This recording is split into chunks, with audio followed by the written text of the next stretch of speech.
Amis musiciens, bonjour et bienvenue, Thierry de ProduireSaMusique.com. Petite vidéo hors série aujourd'hui pour vous présenter le nouveau plugin de FabFilter, Volcano 3. Alors c'est un tout petit peu ironique parce qu'au moment où je fais cette vidéo, j'avais sorti le jour d'avant une vidéo pour vous expliquer pourquoi vous avez trop de plugins dans le Home Studio.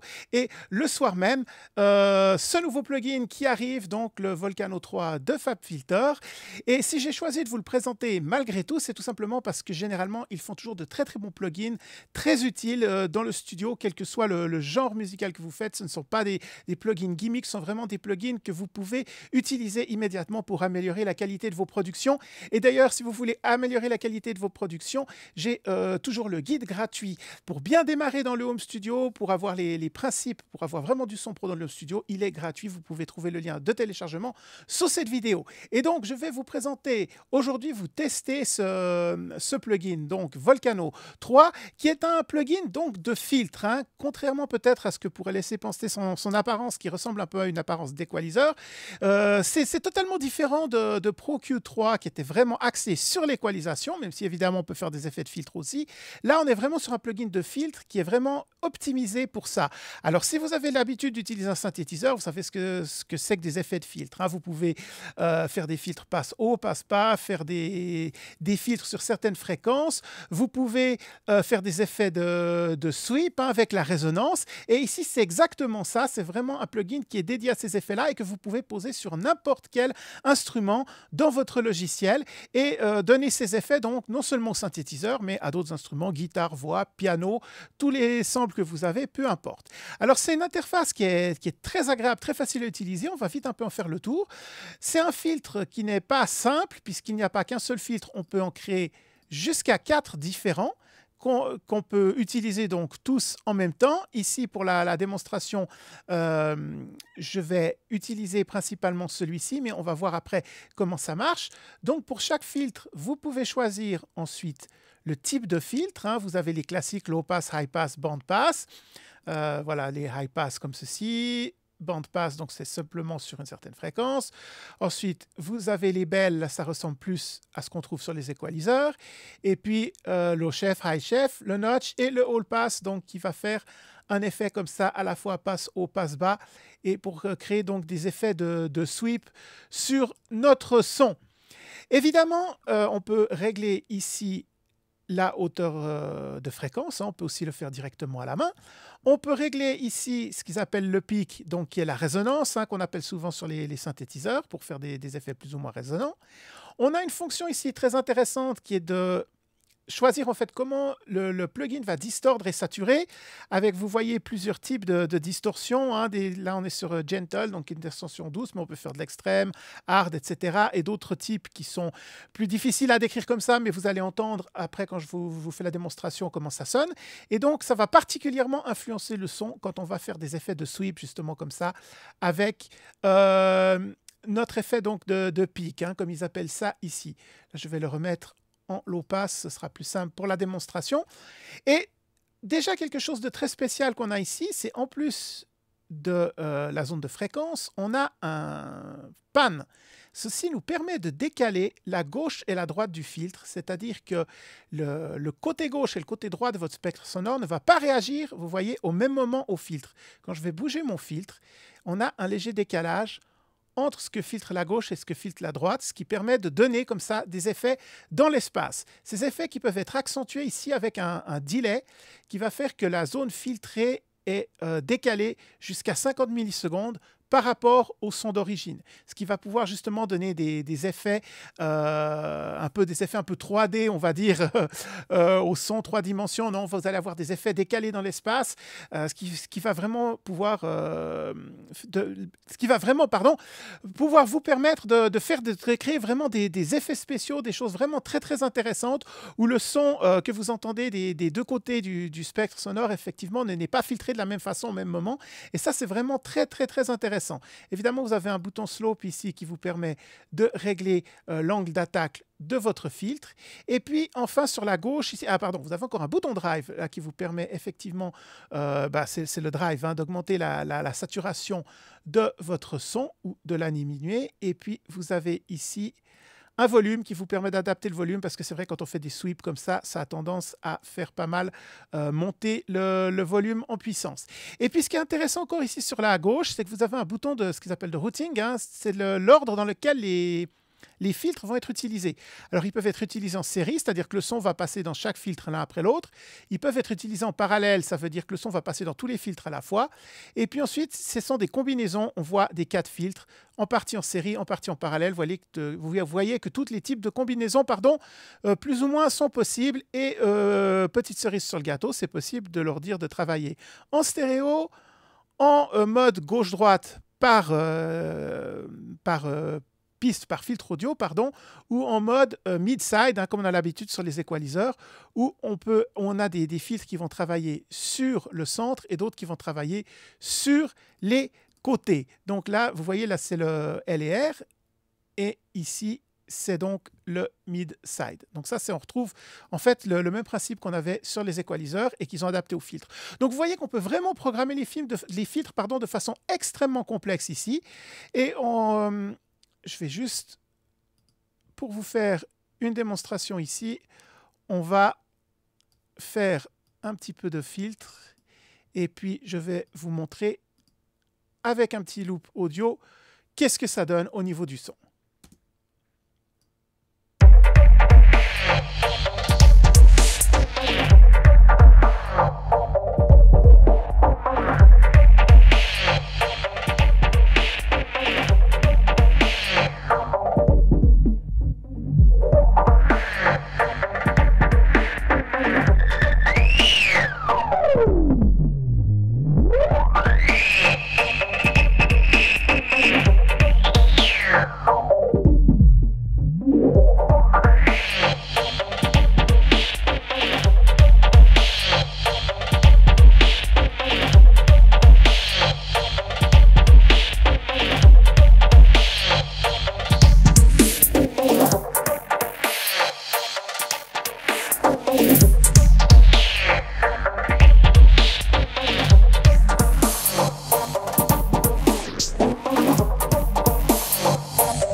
Voilà, donc j'espère que j'ai fait un petit peu vraiment le tour, hein, des options là pour voir ce que ça donnait. C'est peut-être pas toujours très musical, mais ça vous permet, je pense, de voir effectivement comment ça fonctionne. Donc vous voyez qu'on est vraiment très très souple, hein, au niveau des effets qu'on peut créer. Mais ce n'est pas tout, parce que nous avons peut-être ce qui est le plus intéressant dans ce plugin, ce sont les effets de modulation. Alors les effets de modulation vont nous permettre de contrôler en même temps plusieurs paramètres de notre plugin. On a un effet de slider ici. Alors c'est très facile pour les modulations. Il suffit de faire un drag and drop vers ce qu'on veut utiliser, de choisir la quantité de modulation que l'on veut et ensuite, en utilisant ici notre slider, on va pouvoir travailler nos effets. Vous voyez ici qu'en haut, ça réagit sur la fréquence. Et évidemment, on peut l'attribuer à plusieurs choses à la fois. Par exemple, si on veut ici avoir à la fois notre filtre, mais également notre pic, là, que je vais un peu augmenter, comme ça, ce sera plus clair. Vous voyez, on a les deux choses qui se déplacent à la fois. On a plein de types comme ça d'automation. Ah, une chose aussi très intéressante, c'est qu'on peut les renommer nous-mêmes en cliquant ici. Par exemple, si je marque fréquence, et comme ça, je sais que mon slider travaille sur la fréquence. Pourquoi c'est pratique? Parce qu'on voit qu'on peut en utiliser plusieurs à la fois. On a un contrôleur axial qui permet d'attribuer un effet sur l'axe X et l'autre sur l'axe Y, et ensuite de déplacer ces effets d'automation sur un axe. On peut même changer le type d'axe, comme vous voyez ici. Et donc vraiment de travailler sur des paramètres complètement fous. Vous allez voir après, je vais vous montrer 2-3 presets qui sont vraiment très très intéressants. On a un typique LFO, ça vous avez l'habitude d'utiliser dans les synthétiseurs, donc qui peut aussi travailler sur certains paramètres. Toujours le même principe, hein, drag and drop, et notre LFO, comme vous voyez, qui fonctionne, qui peut aller plus ou moins vite. En cliquant dessus, on a les détails du LFO et on peut évidemment gérer le timing pour qu'il soit le même tempo que votre production, par exemple.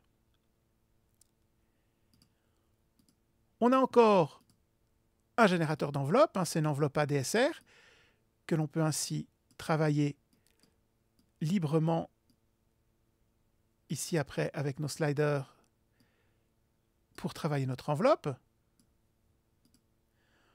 On a ce qui s'appelle l'enveloppe follower qui va suivre en fait, qui va réagir par rapport au son. On peut travailler sur l'attaque et le release qui va être plus ou moins rapide par rapport au son qui arrive. On a aussi une option sidechain si on veut que ça réagisse à un son externe. Donc on peut s'amuser à faire des sidechains avec des kicks, avec d'autres percussions, avec des instruments, etc. Et enfin, on a une source MIDI où en cliquant dessus, on peut choisir différentes sources MIDI, donc le mode wheel, le pitch bend, sur la vélocité, sur l'aftertouch, sur des touches du keyboard ou sur un contrôleur externe. Hein, si vous utilisez un contrôleur avec des faders, avec des potards, etc., vous pouvez attribuer des fonctions ici et les travailler directement sur votre clavier. Donc on a toutes ces options de modulation qui peuvent travailler tout ensemble et qui permettent justement de créer des effets complexes qu'on peut retrouver ici par exemple avec la modulation. On va essayer une de leurs modulations que vous voyez ici, et vous allez voir qu'après, on peut toucher ici directement les paramètres qui vont faire des effets globaux sur l'ensemble de notre filtre. Je vais vous faire écouter, ce sera plus simple à comprendre.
Voilà, je crois que vous avez vu le principe. Je découvre un peu en même temps que vous, parce que comme je viens d'avoir le plugin, je n'ai pas eu le temps de tester tous ces presets. Mais je pense que vous avez compris le principe. C'est-à-dire qu'une fois que vous avez créé vos presets, que vous pouvez bien entendu sauvegarder, hein, vos propres presets, vous pouvez ensuite les rappeler et utiliser donc tous ces paramètres comme un véritable instrument que vous pouvez travailler en temps réel. Moi, je trouve que le système DAX XY est particulièrement intéressant. Si vous attribuez à plusieurs fonctions, après, vous pouvez vous amuser avec tout ça et contrôler très, très facilement, justement, et obtenir sortir des effets vraiment très très sympathiques que vous pouvez après enregistrer évidemment dans votre logiciel, pardon, et vous amuser donc avec tout ça. Voilà, moi je trouve ce plugin en tout cas vraiment très très intéressant au niveau des possibilités. Là j'en ai fait un tout petit peu que le tour, mais je veux pas non plus que cette vidéo dure des heures. J'aurai très certainement l'occasion de le réutiliser dans des tutoriels de production, parce que ça c'est vraiment un plugin de filtre qui est vraiment très très complet. Et si vous n'avez encore pas de plugin de filtre, je ne peux qu'évidemment que vous le conseiller, parce que les possibilités sont infinies, notamment avec cette section ici qui permet donc de moduler tous les paramètres en temps réel. C'est des choses qui sont beaucoup plus compliquées sur un synthétiseur. On peut le faire évidemment, mais souvent c'est moins clair. Ici on est vraiment sur une interface très très claire. Ça c'est l'avantage de FabFilter. Et toutes ces commandes qui sont un clic de souris qu'on peut travailler en temps réel et qui permettent de faire vraiment des effets très très complexes et très très travaillés de façon vraiment simple. Voilà, j'espère que ce petit test vous aura aidé à comprendre donc ce que c'est Volcano 3. Encore une fois, eh bien je me contredis avec ma dernière vidéo, mais c'est pas grave, parce que ça c'est des plugins qui sont toujours tellement bien qu'une fois qu'on les a dans un arsenal, on va toujours les utiliser. Donc encore une fois, je vous dis, si vous n'avez pas de plugin de filtre, allez jeter un œil. Volcano 3, vous avez une démo actuellement de 30 jours. Je ne sais pas si c'est aussi long après. En tout cas là, il vient de sortir. Si vous regardez cette vidéo dans quelques temps après la sortie, allez voir, il y a très certainement toujours une démo qui est disponible. Amusez-vous bien avec. Si vous avez d'autres FabFilter, vous pouvez évidemment compléter votre collection. Si vous avez aimé ce test, si vous avez envie de voir d'autres tutoriels ou d'autres tests de plugins, eh bien, n'hésitez pas à le dire dans les commentaires, à vous abonner à la chaîne, à laisser un petit like comme d'habitude. Et puis, je vous retrouve très très prochainement, cette fois probablement pour un tuto normal, ou alors peut-être pour une nouvelle vidéo hors série. En attendant, eh bien, amusez-vous bien avec votre filtre et je vous dis à très bientôt. Bye bye.